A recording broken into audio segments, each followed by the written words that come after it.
Bienvenidos al programa de encuentro exclusivo preparado mensualmente por la Alianza de ONG Saharauis compuesta por Africa Watch, Defenders for Human Rights y la Red Internacional de Derechos Humanos y Desarrollo en colaboración con el sitio informativo Amba Express para debatir temas actuales a nivel nacional, regional e internacional.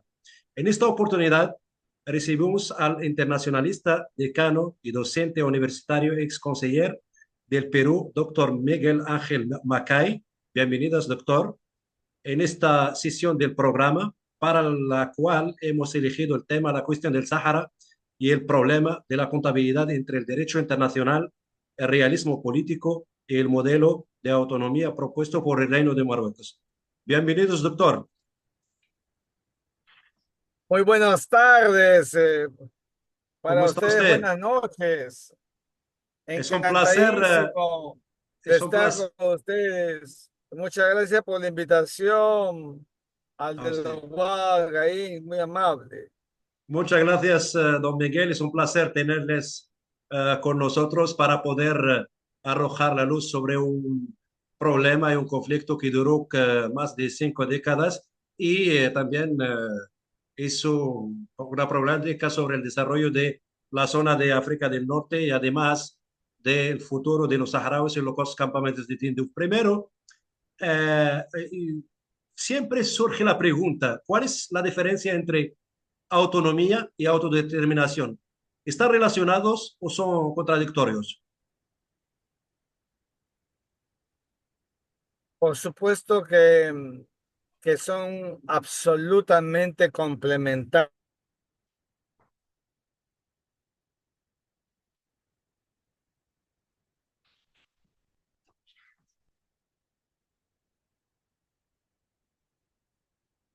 Dígame usted. La autodeterminación que tiene que ver con la decisión que pueda tomar un pueblo. Hoy en la inmensa doctrina ya se asume a la autodeterminación como una capacidad muy abierta. No es una definición absolutamente recortada o restrictiva, no. Es un concepto muy amplio.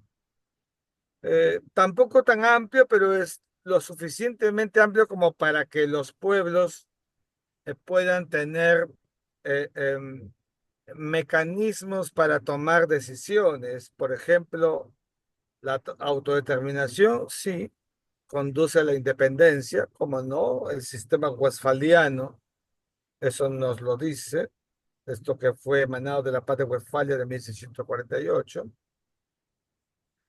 pero también la autodeterminación conduce a la integración o a la adecuación finalmente a, a un Estado, integrarse, adecuarse a un Estado. Y en ese marco, la autodeterminación, cuando resulta ser elástica, holística, las Naciones Unidas se han encargado por diversas resoluciones de decirlo. Además, permite que esa autodeterminación se exprese en la autonomía. La autonomía y la autodeterminación, en verdad, son lo que yo llamo el verdadero realismo político de un pueblo, porque la autonomía le da a un pueblo la capacidad para poder tener regencia sobre sus tareas, sobre su ejercicio, en su modus vivendi y su modo de operar, en tanto que el concepto de soberanía es un concepto que está por encima y por tanto no es propio de la autonomía, porque el concepto de soberanía es más bien intrínseco, como dice la paz de Westfalia otra vez, al Estado. Entonces, eh, la tendencia histórica de los pueblos hacia tener independencia por el último presidente de jure y la libre determinación de los pueblos, eso fue al final del siglo XVIII, comienzo del siglo XIX. Acá en el Perú lo hemos celebrado nuestro bicentenario. Pero la otra, producido procesos de descolonización, hay que decirlo abiertamente. ¿Ah? Los pueblos que han estado allí se han ido insertando, se han ido integrando, agregando a los estados con los que tienen una relación consustancial de lo que se llama en el derecho político y en el derecho constitucional, un estado de naturaleza de conexión. Y entonces, las autodeterminaciones por integración o por adecuación a otros estados no son con soberanía. Pero esto hay que decirlo, honorable doctor, que no porque no tengan soberanía son menos. No, esto se confunde a veces. Al contrario, la autonomía reviste enormes capacidades para incluso tener manejo de cuentas, para tener manejo, distribución de carácter administrativo per se. Y más bien en la autonomía, ¿no es cierto?, que le otorga estas naturalezas que estamos diciendo, el coto está dado porque la soberanía no es propia ni intrínseca de ella. Por eso es que cuando se habla de autonomía de pueblos, no hay que creer que son menos pueblos, ni hay que creer que están puestos a un costado porque tienen una ratio administrativa. No, es todo lo contrario, porque la autonomía respecto del gobierno central político, soberano, con vida externa, es absolutamente compatible.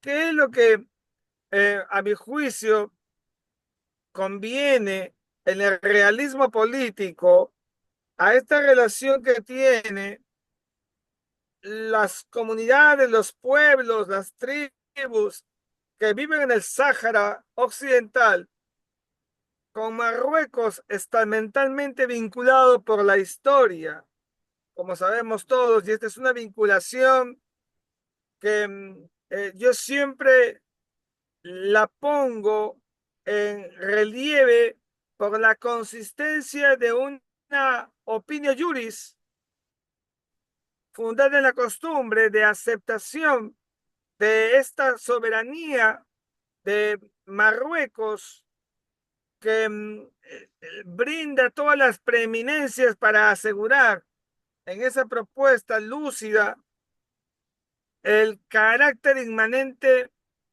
de poder tener esta libertad administrativa sin Entonces, que sean menos personas y sin que sean menos ciudadanos y sin que sean menos de nada. doctor, Absolutamente tan marroquíes dentro del Estado de Marruecos como los demás.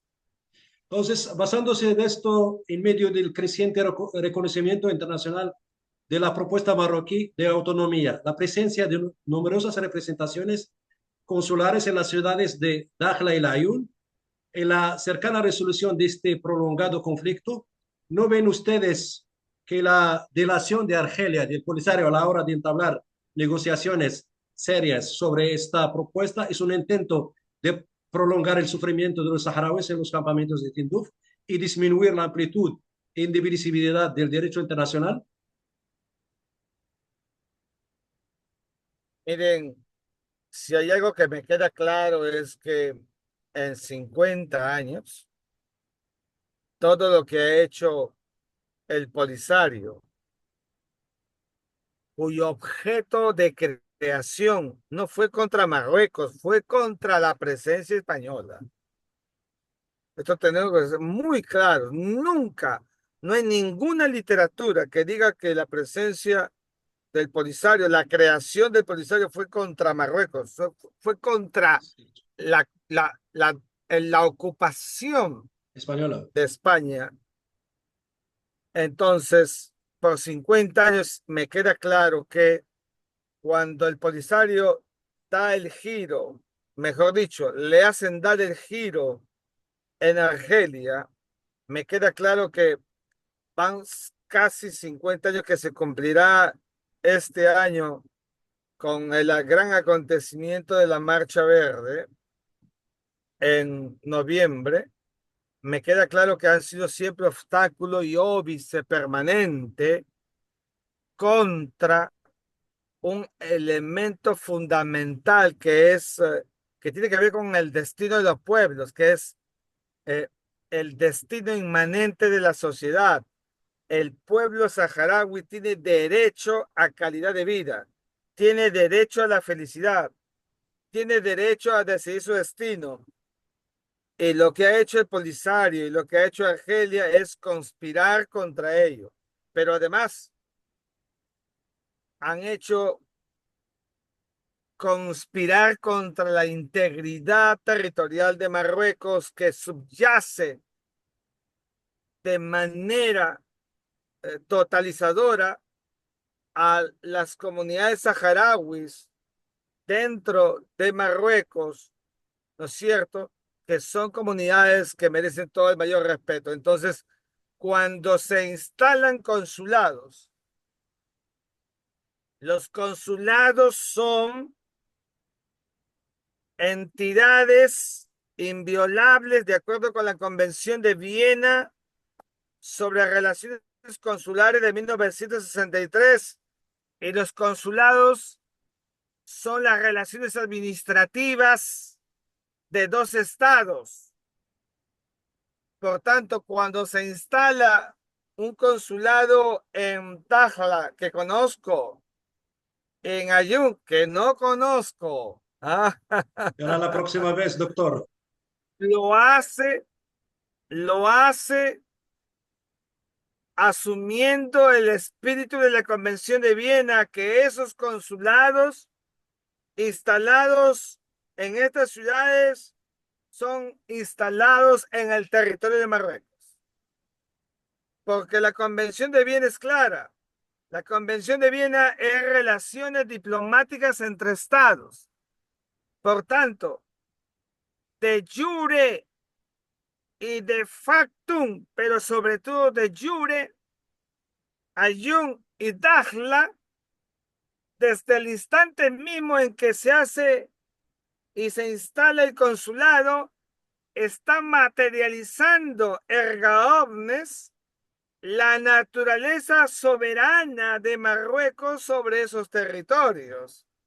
De otra manera, ningún Estado serio podría de manera unilateral decidir vincularse con otro Estado e instalar consulados donde no es parte del Estado. Entonces, en Y este caso, esto que es puro derecho internacional,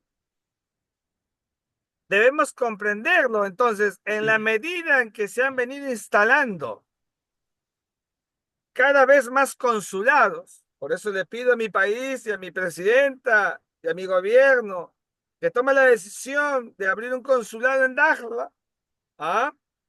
En la medida en que se han venido abriendo consulados, se está legitimando internacionalmente y empoderando al mismo tiempo que la ratio soberana de Marruecos le da vida a la fase administrativa de Marruecos en su espacio meridional, que son las ciudades de Dakhla y Ayun, entre otras. entonces, a esta base, hablando del derecho internacional, el Polisario sigue promoviendo la idea de la representación legítima de los saharauis. Cuando esto es contrario a la realidad sobre el terreno, la institución de los jeques, los shiur, ha servido como base fundamental para la representación de la población y ha surgido un movimiento político también llamado Saharauis por la Paz, como una visión similar a la propuesta de la autonomía marroquí presentada por el Reino de Marruecos en 2007. Mi pregunta es, ¿no anuncia esto el fin del proyecto del Polisario, tanto política como moralmente?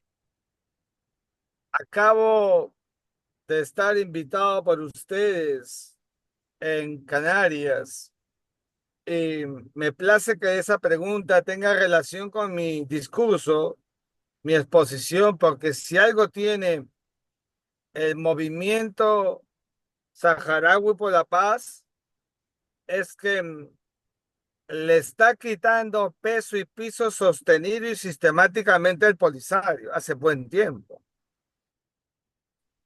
Y se alza como la verdadera voz de los saharauis. De tal manera, y no exagero, que en la medida en que siga avanzando y constituyéndose en ese espacio de discurso legitimado por la comunidad saharaui, va a terminar constituyéndose en el verdadero vector con el que Rabat va a terminar estableciendo estas verdaderas cuotas realistas. O sea, tenemos que ser claros, el Polisario no solo adolece de discurso pretérito, de discurso vetusto y de métodos anquilosados, sino que adolece de contemporaneidad, modernidad y de realismo político. Si algo está pasando en el Polisario es que ya no le cree nadie. Incluso los saharauis en los campamentos de Tinduf, en verdad que es una cárcel a cielo abierto. Cualquier cosa darían por cruzar y pasar a un espacio donde hay calidad de vida y sus hermanos viven bien y felices, con ejercicio democrático pleno y en paz, y ellos viven frustrados con destino incierto, producto de un capricho o una intención geopolítica que viene desde Argelia, que solventa y mantiene al Polisario para buscar salir al Atlántico y ganar los fosfatos del Sáhara. Hay que decirlo, este temperamento es un temperamento ya que no se sostiene, por eso es que Argelia debería mirar con realismo político todo lo que está aconteciendo, porque el propio pueblo saharaui en Tinduf, no sé si tendrá fuerzas, pero la sacará de alguna forma y va a provocar una suerte de primavera saharaui en Tinduf. Cuidado con eso. Entonces, el concepto de la autonomía, como muestran varias experiencias internacionales, es un concepto relativo, variable, según, dependiendo de los contextos y aspiraciones de los grupos o entidades involucradas. ¿Cree usted que esta definición responde a las aspiraciones de los saharauis existentes ahora mismo en los campamentos durante 5 décadas para terminar este largo conflicto debido a la obstrucción de Argelia y, el apoyo, y a su apoyo al Polisario diplomática y financieramente para deducir parte del suelo sur del reino del Marruecos y posee una salida al océano Atlántico para comercializar su riqueza de gas al menor costo? A ver, si tengo clara la pregunta, lo que yo quiero decir es que la comunidad, el pueblo saharaui que se encuentra en Tinduf, es un pueblo en absoluta minusvalía y desventaja, que vive una frustración y que exige también tener las mismas prebendas del derecho internacional que le corresponde a sus hermanos que están en el otro lado. En las provincias del sur. ¿Perdón? En las provincias del sur de Marruecos. En las provincias del sur de Marruecos. O sea, yo creo que más bien la autodeterminación es la que los habitantes por secuestro saharauis en los campamentos de Tinduf argelinos están haciendo, deberían hacer, es más bien hacerle saber a Argelia que su autodeterminación es cruzar la pista e integrarse como las demás comunidades saharauis. Ellos tienen derecho a desencadenarse porque hay una actitud recalcitrante de Argelia que manipula el Polisario y el Polisario que obtiene sus prebendas. Y eso tiene que hacerse porque ese pueblo, esa parte del pueblo saharaui que está recluida, secuestrada, tiene derecho a la integración.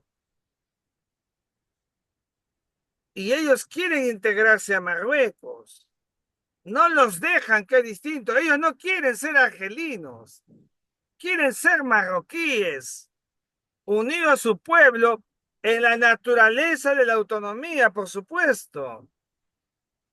Y esto tiene que ser comprendido por las naciones que todavía, que son muy pocas, siguen en esta actitud recalcitrante, eh, eh, eh, eh, manteniendo esta lectura casi aislada del Polisario y de Argelia. Lo que quieren los saharauis en el lado de Tinduf es que puedan tener las mismas prebendas, los mismos derechos, gozar y decidir su autonomía, como estoy persuadido que lo quiere la inmensa mayoría de saharauis que están en las provincias del sur de Marruecos. A la luz de las variables geoestratégicas relacionadas con la disputa sobre el Sáhara, ¿cómo espera usted los resultados de la gira del enviado especial de Mistura en la región y la próxima decisión del Consejo de Seguridad sobre la extensión del mandato de la MINURSO? No, yo creo que la reciente resolución de noviembre o 31 de octubre del año 2024, el 30 de octubre, creo que es una resolución que eh, desenmascara todo el proceso, abre las compuertas para el verdadero realismo político. Creo que es muy importante que se va tomando nota de que todo esto va a acabar. Ya hay que ponerle coto. Y cumpliendo 50 años el problema, no estaría mal que en el cincuentenario se pueda dar el punto de quiebre y el punto de inflexión. Hay una Naciones Unidas con una enorme vocación por plegarse al realismo político internacional, y eso lo vemos todos. Países importantes, intermedios y periféricos se suman a la propuesta de Marruecos sobre el Sáhara Occidental. Países importantes, intermedios y periféricos del mundo deciden abrir misiones consulares en Dakhla, en Ayun. Las Naciones Unidas deben ser conscientes de todo este proceso de política internacional. O sea, la ONU no puede desconocer lo que está pasando en la política internacional, y mucho menos el Consejo de Seguridad. Yo estoy persuadido que la lectura del Consejo de Seguridad está fundada en lo que viene pasando.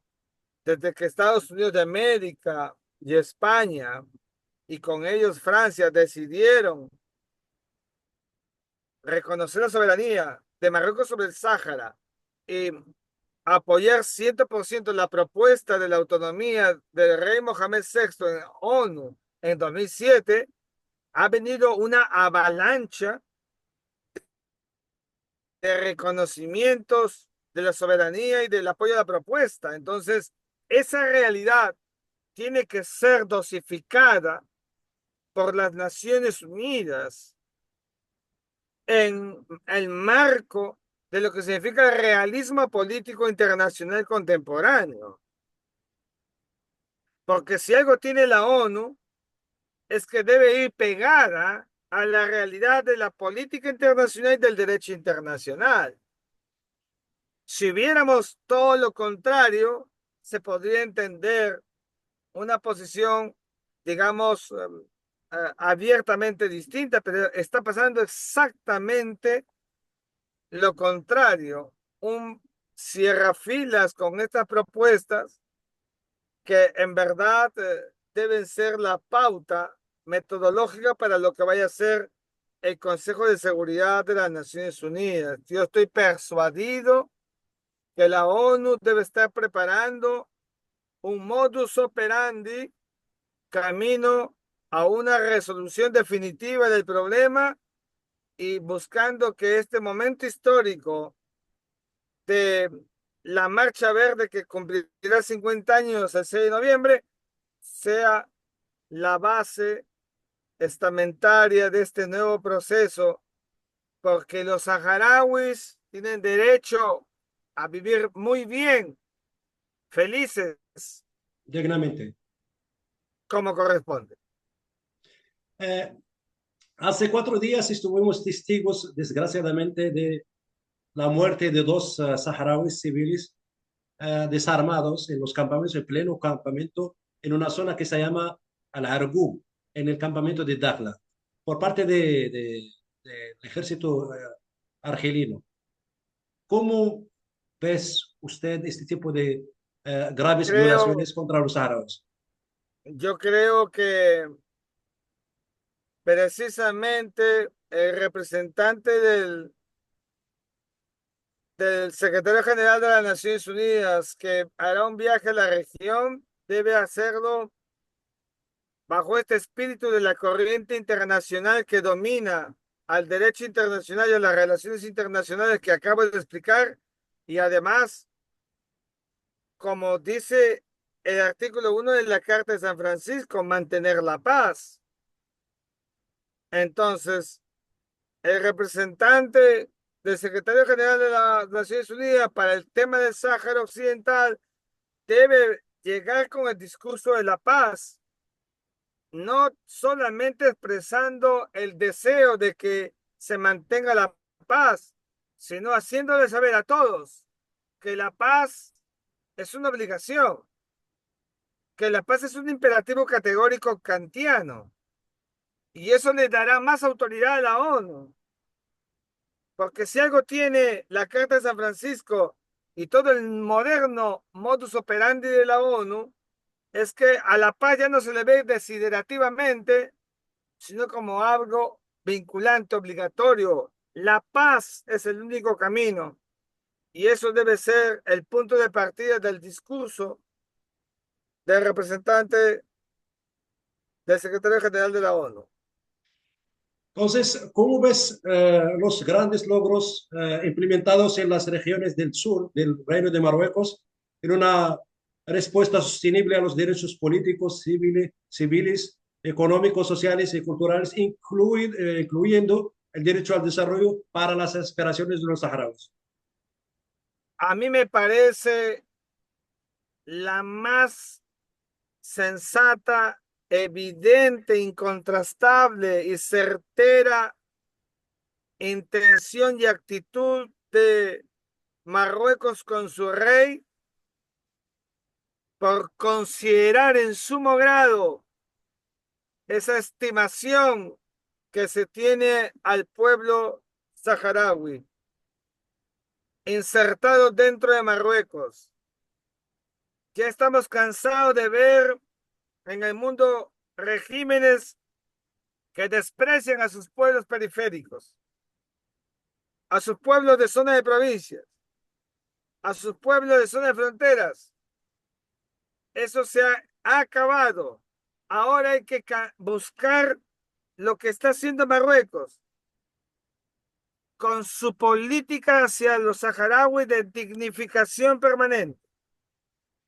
Porque las inversiones de Marruecos en el sur de sus provincias no es con sentido utilitario, sino es con sentido de integración para la unidad del reino, la unidad territorial, insertándolos en la vida nacional, con representación en Rabat, además, legislativamente. O sea, es un paso gigante, pero además sumamente tolerante, porque la propuesta de autonomía en ningún caso ha sido impuesta ni va a ser impuesta por Marruecos. La propuesta de autonomía sí la presenta Marruecos, por supuesto, unilateralmente, pero se aprueba, se acepta bilateralmente, se acepta por los dos. Esa es la solicitud, la elevación que yo hallo en el gobierno de Marruecos, en su majestad Mohamed VI, que no impone nada, todo más bien con apertura, al mismo tiempo que soltando el discurso de dignidad a través de construcciones, importante infraestructura vial, como la hemos visto, para darles calidad de vida y al mismo tiempo insertarlos en el modus vivendi nacional de jure, que es lo que le corresponde a los saharauis. Y eso me parece un acto soberano de avanzada en pleno siglo XXI. Entonces, como última palabra, porque el tiempo del programa va a acabar, va a terminar, va a completar. Última palabra, doctor Miguel Ángel Macay, para nosotros, para los saharauis, para los que viven con dureza en los campamentos de Tinduf, para los mecanismos internacionales, ¿cómo podremos mejorar esa vida? ¿Cómo podremos solucionar este problema sin ninguna gota de sangre? Fíjate, siempre he creído que la negociación es el mejor camino. La negociación es el camino de la paz, que es norma de Jus Cogens, imperativo categórico kantiano de cumplimiento obligatorio. Mis maestros en la Cancillería peruana, como Javier Pérez de Cuellar, Gonzalo Fernández Puyó, Arturo García, ex cancilleres, me enseñaron a que la negociación es el mejor camino para evitar los derramamientos de sangre, las pugnas, las peleas que no conducen a nada. Y creo que la autodeterminación en su camino con la propuesta de autonomía es el verdadero baluarte para una negociación a fondo, en el realismo político, sin ningún tipo de apasionamiento, sin discurso barato, sin demagogia. Creo que la comunidad saharaui se ha dado cuenta muy bien de las intenciones permanentes, sistemáticamente confirmadas por parte del reino, que ha tenido siempre una dosis de permanente coherencia. Ahí están sus inversiones en el sur. Uno invierte porque cree, porque considera y porque asume que la integridad territorial es per se lo más importante. Yo les digo a ustedes, amigos, que el único camino no es la muerte de los dos saharauis de hace pocos días, porque eso es contrario a la solución pacífica, que es un contrasentido y es un retroceso. La negociación ponderada, realista, sin apasionamientos, en una mesa abierta y llena de buena fe, es lo que hay que hacer ahora. Y ojalá que si lo hacen, pongan un cronograma y una agenda para que no sea la reunión del sueño de los justos, sino que piensen en octubre, noviembre, para que puedan llegar realmente a consumar esto que es trascendental para los saharauis, sobre todo para los saharauis, que tienen todo el derecho del mundo a vivir bien y a ser felices. Mi deseo a todos ustedes que tengan una performance en paz y que sigan trabajando para lograr este cometido, que es el cometido de toda la comunidad saharaui, libre y en paz, y también la que está secuestrada y que vive en tinieblas en los campos de Tinduf. Al final es un solo pueblo, es una sola comunidad que merece todo el apoyo de la comunidad internacional. Ya no puede sostenerse que sigan así en campamentos, porque eso no es vida, eso no es dignidad y eso tiene que acabar. Agradecemos muchísimo a doctor Miguel Ángel Macay, ex canciller de Perú, internacionalista, decano y docente universitario, y que es presidente del Instituto de Relaciones Internacionales, Estudios Internacionales en Perú. Muchas gracias por dos razones. La primera es la voluntad de compartir ideas, de compartir comentarios, de compartir análisis profundo sobre problemáticas en el derecho internacional. Segundo, para meter un grano en el análisis de este problema que duró 5 décadas dentro de un vacío de análisis profundo y realista. Muchas gracias en nombre de la Alianza de ONG Saharauis, en nombre también del sitio informativo Amba Express. Gracias a usted. A la próxima, si Dios quiere. Muchas gracias. Gracias, adiós, muy No, gracias. Hasta amables. luego. No.